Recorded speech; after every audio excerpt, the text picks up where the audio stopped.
नमस्कार. RRC नेटवर्कच्या latest बातमीपत्रात मी मानसी आपले स्वागत करते. अशा आहेत आजच्या हेडलाईन्स. हेडलाईन्स प्रस्तुत करता Marcus the readymade multibrand showroom. सर्वोत्तम quality, fresh stock, latest designs, reasonable rate. LRT college road, Raghuvanshi मंगल कार्यालय के बाजू में, अकोला. महापालिका निवडणुकीत 450 उमेदवारांची 100 कोटींची पेरणी. आता ते नगरसेवक लावणार 1000 कोटींसाठी फिल्डिंग.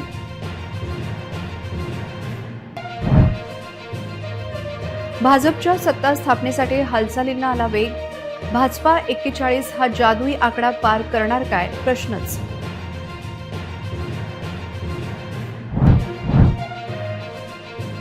ग्रामीण भागातून सभेला आलेल्या गर्दीमुळे उत्साह दिसला, पण मतांमध्ये कुठलाही फरक झाला नसल्याची ओरड वाढली.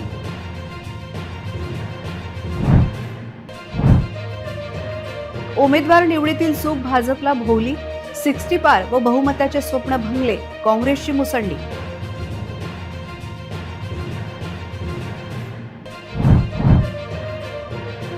आशिष पवित्रकार, उषा विरक यांचा RRC सोबत थेट संवाद.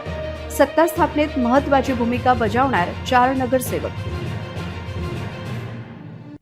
आता सविस्तर बातम्या. अकोला महापालिकेच्या निवडणुकीत उमेदवारांनी पाण्यासारखा पैसा खर्च केला. 20 प्रभागात सर्वच उमेदवारांचा एकत्रित खर्च 100 कोटी रुपये झाल्याचा अंदाज आहे. त्यातील काही मतदारांच्या पदरात पडला आहे, तर हा खर्च म्हणजे निव्वळ गुंतवणूक असल्याचे आता बोलले जात आहे. भाजी बाजार विकासाचा मुद्दा समोर येत असून यात कोण गुंतवणूक करणार याकडे सर्वांचे लक्ष लागले आहे. सर्वच राजकीय पक्षांनी मिळून व उमेदवारांनी जवळपास 100 कोटींचा खर्च या निवडणुकीत केला. उमेदवारांनी राजकीय पक्षांनी लावलेला उमेदवार नक्कीच काढतील. अकोल्यात सत्तेत येणाऱ्या नेत्यांसमोर सर्वात मोठे आमिष हे 1 ते 2000 कोटींच्या कामाच्या फिल्डिंगकडे असणार आहे. त्या दृष्टीने महापालिकेत सत्ता स्थापनेच्या हालचालींना वेग येणार आहे. सोमवारी राजपत्रात नगरसेवकांच्या नावे प्रकाशित होतील. त्यानंतर खऱ्या अर्थाने सत्ता कारणाला वेग येईल. निवडणूक काळात गेली 15 दिवस अकोलेकरांच्या हातात पैसा चांगलाच खेळला. राजकारण्यांच्या तिजोरीतून हा आलेला पैसा अगदी पाण्यासारखा वाहला.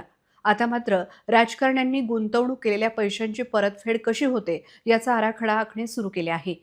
त्यात अकोल्यात सत्ता कोणाची हा अतिशय गंभीर प्रश्न समोर असून कोणालाच स्पष्ट बहुमत नाही. अशा वेळी 1 ते 2000 कोटींच्या प्रोजेक्टवर लक्ष ठेवले जात आहे. निवडणुकीतील या गुंतवणुकीचा परतावा मिळवण्यासाठी राजकारणी सत्ता स्थापनेनंतर राज्य सरकारने हस्तांतरित केलेल्या 24,579 चौरस मीटर भूखंडाकडे सर्वात पहिले लक्ष देतील. मोक्याच्या ठिकाणी असलेले भाजी बाजार हा 2.5 FSI अर्थात हे बांधकाम 6.5 लाख चौरस फुटांच्या वर जाईल. त्या ठिकाणी किमान 30,000 स्क्वेअर फूटचा भाव गृहीत धरला तर जवळपास 2000 कोटींचा हा प्रोजेक्ट होईल. या 2000 कोटींच्या प्रोजेक्टमध्ये किती हातात पडतील यावर राजकीय नेते मंडळीचे लक्ष राहणार आहे. अकोला महानगरपालिकेच्या निवडणुकीत मतदारांनी दिलेल्या कौलामुळे शहराच्या राजकारणात नवे समीकरण आकारास आले आहे. एकूण 80 जागांच्या महापालिकेत बहुमताचा आकडा 41 असताना कोणत्याही एकट्या पक्षाला स्पष्ट बहुमत मिळालेले नाही. मात्र सर्वाधिक जागा आणि सर्वाधिक मते मिळवत भाजपाने पहिल्या क्रमांकावर बाजी मारली आहे. पक्षीय बलाबलाचा आढावा घेतला असता भाजपला 38 जागा मिळाल्या असून काँग्रेस 21 जागांसह दुसऱ्या क्रमांकावर आहे. शिवसेना उद्धव बाळासाहेब ठाकरे गटाला 6 जागा, वंचित बहुजन आघाडीला 5 जागा, राष्ट्रवादी काँग्रेस शरद पवार गटाला 3 जागा, MIMला 3 जागा, तर अपक्ष 1, महानगर विकास आघाडी 1 जागेवर विजयी झाली आहे. शिवसेना शिंदे गट आणि राष्ट्रवादी काँग्रेस अजित पवार या दोन्ही पक्षांना प्रत्येकी 1 जागेवर समाधान मानावे लागले आहे. मतदानाच्या टक्केवारीकडे पाहिले असता भाजपने 3,47,993 मते मिळवत 28.34% मतदान आपल्या पारड्यात पाडले. काँग्रेसला 2,07,559 मते म्हणजेच 16.92% मतदान मिळाले.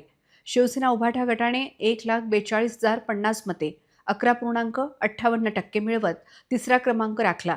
वंचित बहुजन आघाडीला 1,32,788 मते म्हणजे 10.82% मिळाली असली तरी जागांच्या बाबतीत पक्षाला अपेक्षित यश मिळाले नाही. शिवसेनेला 1,19,111 मते म्हणजे 9.71% मिळाली, पण केवळ एका जागेवर पक्ष विजयी झाला.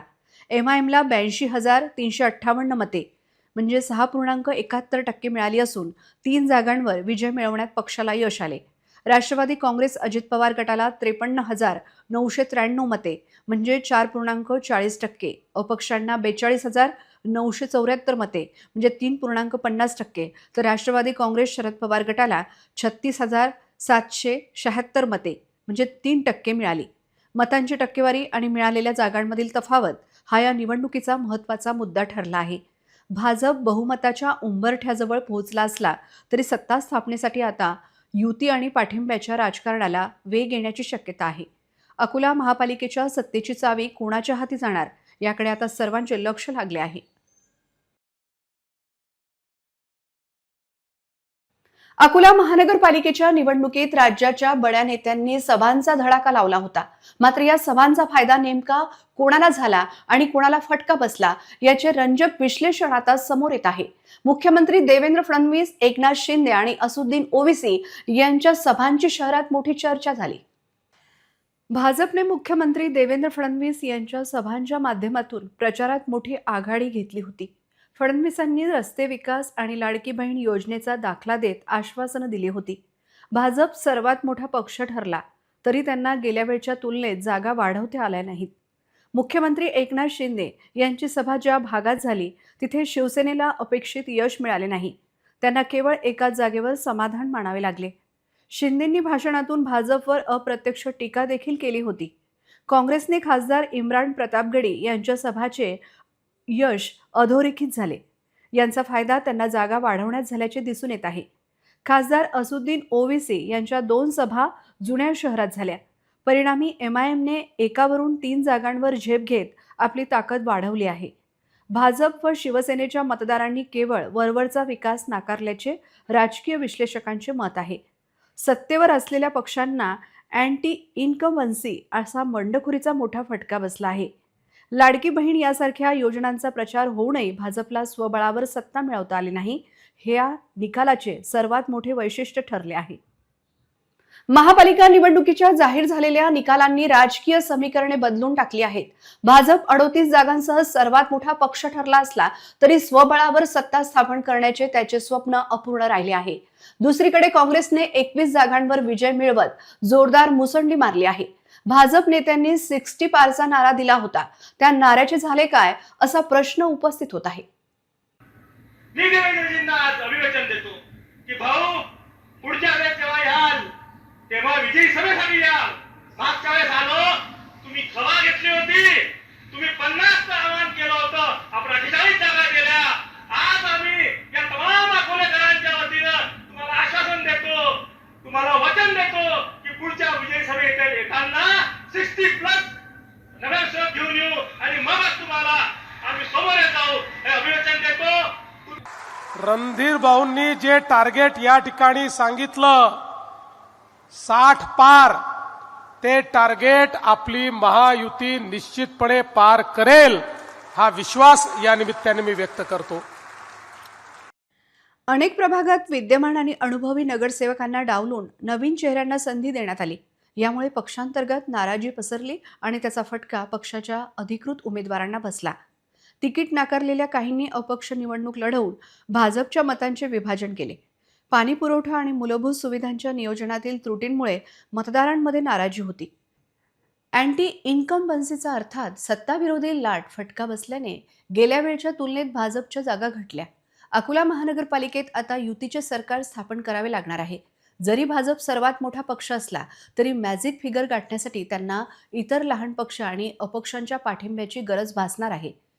विजयानंतर उमेदवारांच्या समर्थकांनी शहरात गुलाल उधळून जोरदार जल्लोष केला. पाहूया कालच्या जल्लोषाचे काही दृश्य.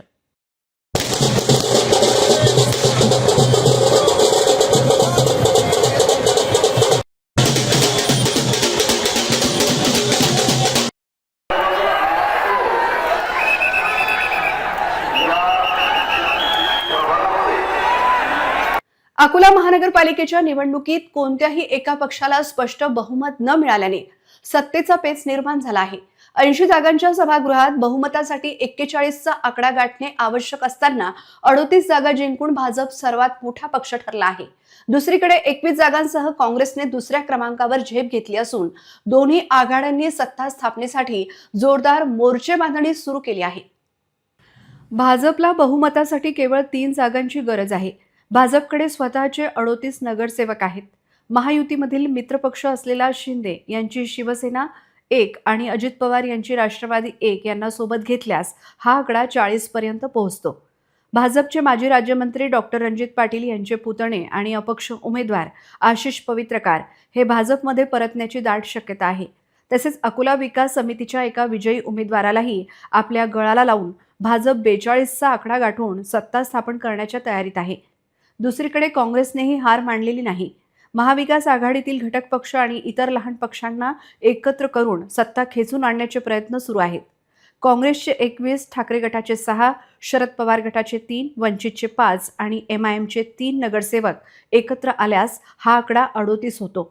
अजित पवार गटाचा 1 आणि अकोला विकास समितीचा 1 नगरसेवक फोडण्याचा प्रयत्न असेल. भाजपचे बंडखोर आशिष पवित्रकार यांना महत्त्वाच्या पदाची महापौर किंवा स्थायी समिती अध्यक्ष ऑफर देऊन आपल्याकडे वळवणे हे लक्ष्य असेल. या सर्व समीकरणातून काँग्रेस 41चा जादुई आकडा गाठण्यासाठी प्रयत्नशील आहे. वाशिम शहरातील महात्मा फुले बाजार परिसरातील एका दुकानातून अज्ञात चोरट्याने 2 लाख रुपये रोकड असलेली बॅग चोरली आहे. विशेष म्हणजे ही चोरी भरदिवसा झाली असून संपूर्ण घटना दुकानातील CCTV कॅमेऱ्यात कैद झाली आहे. महात्मा फुले बाजार परिसरातील एका दुकानातून अज्ञात चोरट्याने 2 लाख रुपये रोकड असलेली बॅग चोरल्या गेली. या घटनेची माहिती मिळताच पोलिसांनी तातडीने घटनास्थळी धाव घेतली आणि CCTV फुटेजच्या आधारे चोरट्याचा शोध सुरू केला आहे. या घटनेमुळे शहरातील व्यापाऱ्यांमध्ये भीतीचे वातावरण पसरले असून वाढत्या चोरीच्या घटनांबाबत त्यांनी तीव्र नाराजी व्यक्त केली आहे. या पार्श्वभूमीवर वाशिम शहरात पोलिसांनी गस्त वाढवावी अशी मागणी आता जोर धरत आहे. दिवसाढवळ्या चोरी होत आहे, त्यामुळे चोरट्यांची मजल कुठवर गेली हे सहज लक्षात येऊ शकते. अमरावती महापालिका निवडणुकीत काँग्रेस पक्षाला 15 जागा मिळाल्या असल्या तरी पक्षाचा महापौर पदावरच डोळा आहे, असे सुतोवाच खासदार बळवंत वानखडे यांनी RRC नेटवर्कशी बोलताना केले. याबाबत वरिष्ठ पातळीवर हालचाली सुरू असल्याचे त्यांनी सांगितले. या निवडणुकीत भारतीय जनता पक्षाला 25 जागा मिळाल्या, परंतु गेल्या वेळेच्या तुलनेत त्यांच्या 20 जागा घटल्या. त्यामुळे यावेळी जनतेने त्यांना नाकारले अशी टीका देखील खासदार वानखडे यांनी केली. मात्र महापौर पदासाठी लागणारे गणित कसे जुळवणार या प्रश्नाला उत्तर देताना त्यांनी वरिष्ठांकडे बोट दाखवले. एकूणच काय तर विविध पक्ष सत्ता समीकरण बसवण्यासाठी आतापासून प्रयत्नशील दिसत आहे. त्यामुळे येत्या काही दिवसात महापालिका सत्ता स्थापना करण्याबाबत हालचाली अधिक वेग घेतील याविषयी शंका बाळगण्याचे कारण नाही. अमरावती महानगरपालिकेसाठी काल 87 जागेसाठी निवडणूक पार पडली.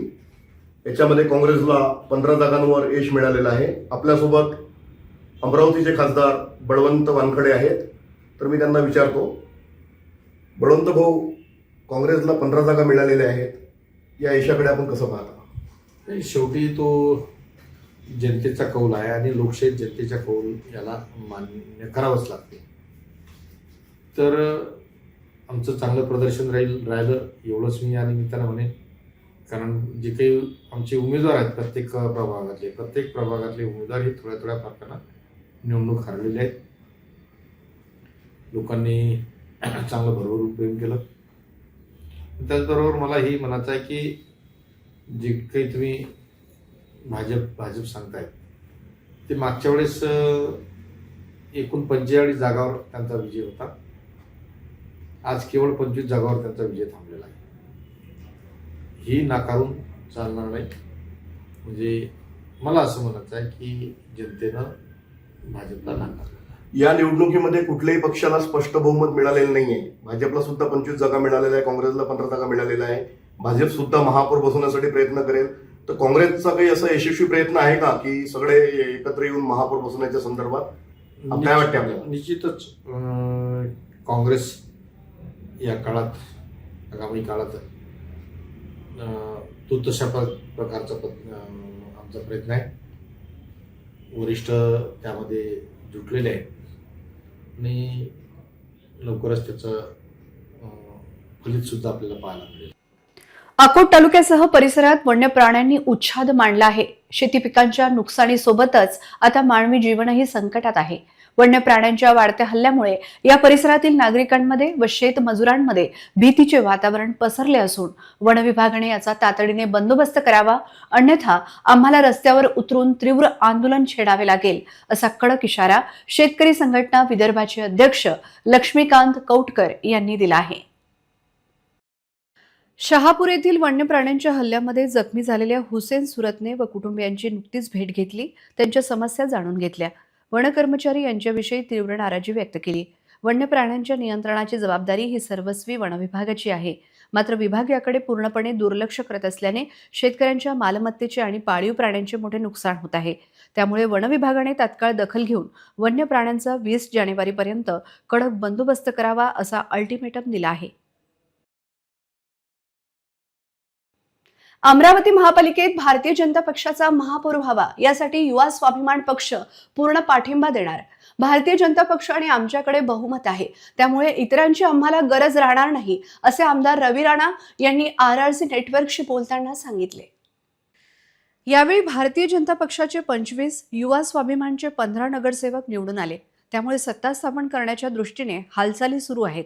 याबाबत आपण मुख्यमंत्री देवेंद्र फडणवीस, जिल्ह्याचे पालकमंत्री चंद्रशेखर बावनकुळे यांच्याशी बोललो. आपली भूमिका आपण स्पष्टपणे मांडली. तसेच उपमहापौर पदाचा तुम्ही आग्रह धरणार का, असे विचारले असता ते म्हणाले, हा पुढचा विषय आहे. आधी भाजपचा महापौर बसवायचा आहे, असे आमदार रवी राणा म्हणाले. आपल्यासोबत युवा स्वाभिमान पक्षाचे नेते तथा भटनेराचे आमदार रविभाऊ राणा आहेत. तर या ठिकाणी युवा स्वाभिमान पक्षाला 15 जागांवर यश मिळालेलं आहे. सर, आपण या निवडणुकीमध्ये 15 जागा घेतलेल्या आहेत. तर भारतीय जनता पार्टीसोबत आपण युती करणार का, आणि युती संदर्भात आपल्याला वरिष्ठांकडून काही संपर्क झाला आहे? भारतीय जनता पार्टीसोबत आधीसुद्धा युती होती, आता युती आहे आणि भारतीय जनता पार्टीचाच महापौर. आणि या निवडणुकीमध्ये भारतीय जनता पार्टीतलेच काही नेते म्हणत आहेत की आम्हाला स्वाभिमानसोबत युती करायची नाही, त्या संदर्भात आपलं काय मत आहे? मला असं वाटतं मुख्यमंत्र्यांशी माझं बोलणं झालेलं आहे, पालकमंत्री बावनकुळे साहेबांशी बोलणं झालेलं आहे आणि आधीसुद्धा या संदर्भात मी स्पष्ट भूमिका घेतली होती की भारतीय जनता पार्टीचाच महापौर होणार आहे. या संदर्भात नवनीत राणा भारतीय जनता पार्टीचे नेते बोलणं झालेलं आहे आणि मी माझं कर्तव्य पूर्ण केलं आणि भारतीय जनता पार्टीचा महापौर म्हणून दुसरं कर्तव्यसुद्धा पूर्ण केलं. राष्ट्रवादी काँग्रेसच्या अजित पवार गटाला तुम्ही सोबत घेणार का या निवडणुकीमध्ये महापौर बनवणार? असं आहे की भारतीय जनता पार्टी, युवा स्वाभिमान पार्टी आणि बाकी सगळे सोबत जे आमचे आलेले आहे त्यांचं पूर्ण बहुमत झालेलं आहे. म्हणून राष्ट्रवादी काँग्रेसची काही आवश्यकता पडत नाही. पण या ठिकाणी आमचं बहुमत आहे आणि बहुमताला भारतीय जनता पार्टीचा महापौर होईल. तर उपमहापौरसाठी मग युवा स्वाभिमान पक्ष दावेदार राहणार का? हे सगळं नंतरचा विषय आहे. पहिले भारतीय जनता पार्टीचा महापौर होणं आवश्यक आहे आणि त्यासाठी आम्ही करत. अकोला महापालिकेत भाजपच्या विजयाची घोडदौड ही 38 वर थांबली. त्यामुळे सत्ता स्थापनेत भाजपाला मोठी अडचण येणार आहे. अपक्ष नगरसेवक आणि आशिष पवित्रकार, शिवसेना नेत्या उषा विरक यांना महत्त्वाचे स्थान कुठल्याही सत्तेत प्राप्त होणार आहे, कारण या दोघांवर महापालिकेतील सत्ता समीकरणांची नांदी ठरणार आहे. अकोला महापालिकेत महानगर विकास आघाडीचे नगरसेवक चांद चौधरी, त्याचबरोबर राष्ट्रवादी अजित पवार गटाच्या नगरसेविका नर्गिस परवीज फैयाज खान, अपक्ष नगरसेवक आशिष पवित्रकार आणि शिवसेना नेत्या उषा विरक या चौघांना महत्त्व प्राप्त झाले आहे. हे चौघे कुठे जातात, असा प्रश्न विचारला जात असून या विषयावर आज RRC न्यूजने आशिष पवित्रकार आणि उषा विरक यांच्यासोबत संवाद साधला. त्यावेळी त्यांनी त्यांचे पत्ते गुलदस्त्यात ठेवले. यूटी होने की वजह से बहुत नुकसान हुआ. अगर यूटी हो जाती थी तो 15-16 सीटें हमारी भी आ जाती थी और दोनों के लिए अच्छा था, उन भाजपा वालों के लिए भी और सेना के लिए भी. परंतु इनका क्या हुआ ये हाई लेवल पे हमको तो कुछ पता ही नहीं, हम तो कार्यकर्ता है. अगर यूटी होती तो बहुत अच्छा मज़ा आ जाता था. इसको मेरी तरफ से भी धन्यवाद. आपने बहुत अच्छा काम किया पूरे महानगर पालिका में. सभी दर्शकों को बताया कि आपका काम कैसा है और हमारा काम आपने दर्शकों तक पहुंचाया, ये इसके लिए मैं आपकी बहुत बहुत आभारी हूँ.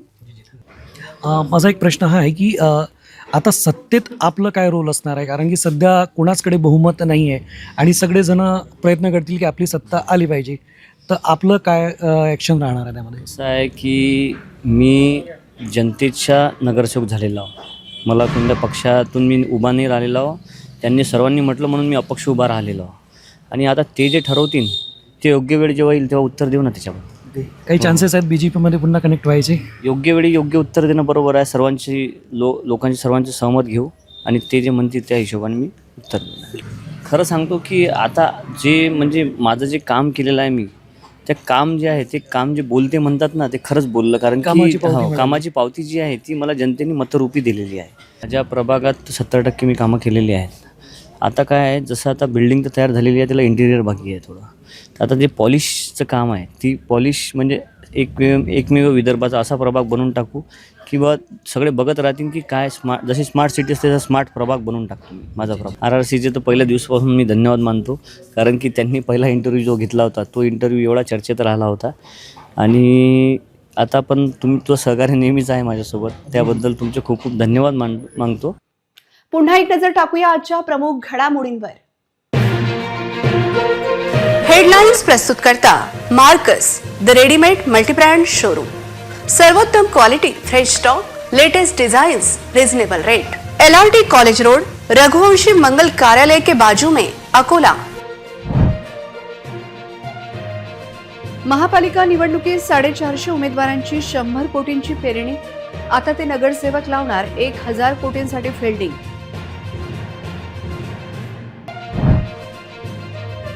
भाजपच्या सत्ता स्थापनेसाठी हालचालींना आला वेग. भाजपा 41 हा जादुई आकडा पार करणार काय, प्रश्नच.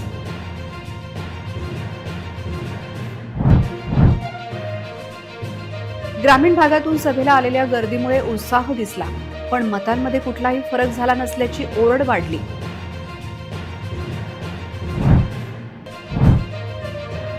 उमेदवार निवडीतील चूक भाजपला भोवली. 60 पार व बहुमताचे स्वप्न भंगले, काँग्रेसची मुसंडी.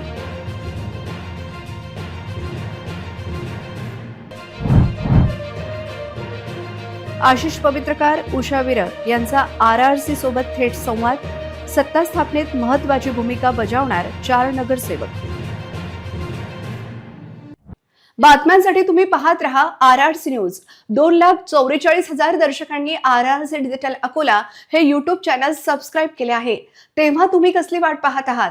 तुम्ही पण सबस्क्राईब करा आणि बेल आयकॉन क्लिक करत RRCच्या बातम्या निरंतर पहा. तुमच्या मोबाईलवर नोटिफिकेशन मिळण्यासाठी सबस्क्राईब करा RRCचे युट्यूब चॅनल. लाईक आणि फॉरवर्ड करा RRC डिजिटल अकोलाचे हे न्यूज बुलेटिन. पुन्हा भेटूया लेटेस्ट बातम्यांसह नव्या बातमीपत्रात. तोवर नमस्कार.